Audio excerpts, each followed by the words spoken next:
kita membuat asesmen awal. Jadi seperti apa bentuknya, contohnya gitu. Saya kira Pak Ibu di Google pun bisa mencari, cuma menyelaraskan ke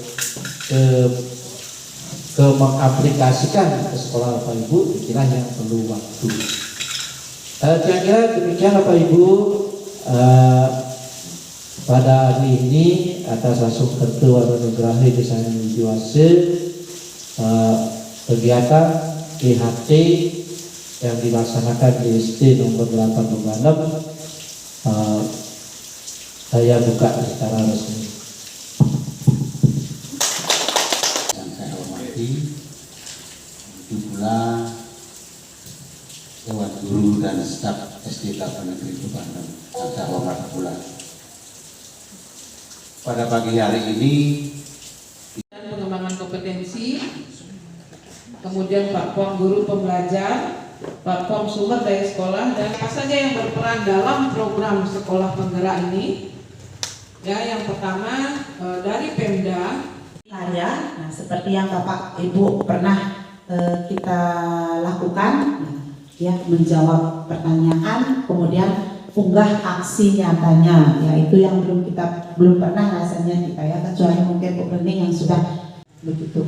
Langkah awal yang harus kita lakukan adalah membentuk komunitas belajar. Ya, komunitas itu dilaksanakan di sekolah yang anggotanya adalah perlu sekali. Namun apa-apa perlu yang diangkat dalam komunitas tersebut? Ya, terima kasih atas pertanyaannya. Nah, dalam komunitas itu apa-apa saja yang perlu kita bahas? Mungkin seperti itu maksudnya. Dalam komunitas tidak. Segala hal permasalahan yang ada di sekolah kita di sini bisa dituangkan dalam komunitas belajar. Dalam memecahkan masalah, mencari ide, kemudian menuangkan inspirasi, berkolaborasi, dan lain sebagainya. Semuanya bisa kita lakukan dalam komunitas belajar. Ya, silakan terima kasih Bu. Berdasarkan dua gambar yang saya perhatikan di depan, saya lebih memilih gambar kedua. Nomor 2, silakan. Kalau gambar pertama itu ada apa yang sudah disampaikan oleh guru, itu yang saya tangkap dari gambar pertama. Ada siswa yang membangkang di sana seperti tidak memakai pipa, berisi pipa itu dia melihat ke alam luas, tapi gurunya itu memarahinya karena akan menganggap siswa tersebut telah pembelajaran ketimbang dengan siswa yang lainnya. Sehingga dari gambar itu saya melihat bahwa pusat pembelajaran dalam kelas itu adalah ada di guru. Tapi yang saya pilih adalah di gambar kedua. Kenapa? Anak-anak itu masih diberikan pikiran kosong, masih seperti sebuah lembar kosong, sehingga anak-anak itu bebas menulis apa yang mereka inginkan. Jadi lebih seperti apa yang ingin mereka pelajari, mereka yang menentukan. Tapi tentunya dengan bimbingan oleh guru. Jadi itu sudah seperti pembelajaran kurikulum merdeka yang menganggap bahwa peserta didik itu sebagai pusat dari pendidikan. Oleh karena itu saya memilih gambar yang kedua. Itu dari saya. Oke, terima kasih, tepuk tangan. Mungkin ada pendapat dari teman lain. Mungkin silakan dulu, nanti sekalian yang sampaikan. Gambar yang mana yang mau dipilih? Silakan. Mungkin itu sesuai dengan gambar 1 karena itu memang diterapkan pada zaman itu. Tapi karena sekarang zamannya kurikulumnya merdeka, nah sekarang cocok di gambar 2. Jadi kecocokan itu sesuai dengan kondisi pada saat kurikulum itu berlangsung. Nah, seperti itu pendapat saya. Terima kasih. Terima kasih, tepuk tangan. Mungkin masih ada yang lain. Yang ketiga silakan. Pak Gusti, sarang Pak Dep. Gambar nomor 1 menunjukkan bahwa anak-anak kita itu hebat. Kenapa demikian? Ada banyak ilmu yang masuk ke dalamnya. Ya enggak?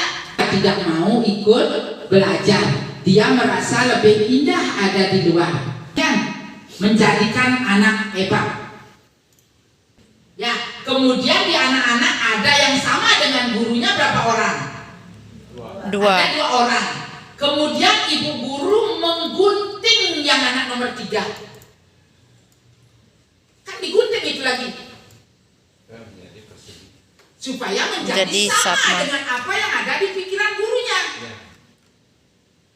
Ya kan? Iya. Kota, ya anak-anaknya kotak semua. Apakah itu yang kita inginkan dalam pembelajaran? Karena kan beda, sekarang kan kurikulum Merdeka.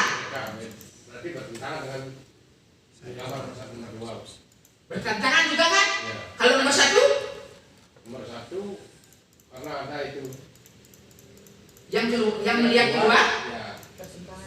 bertentangan juga. Tapi kayak gini nomor 1 itu. Gambar nomor 1 karena Negara yang super pintar gitu, yang pintar. Kemudian anak yang kedua itu ingin murid itu disamakan dengan gurunya. Semua anak ingin disamakan dengan guru. Pada ibu, berarti kita sepakat nomor 1 dan nomor 2 tidak sesuai dengan pembelajaran paradigma baru. Kan kemudian karena karakteristik dan juga karena apa tadi? Perubahan zaman. Gitu. Nah, mengapa kurikulum perlu diadaptasi? Yang pertama kita perlu perhatikan di mana sekolah kita perhatikan. Letak.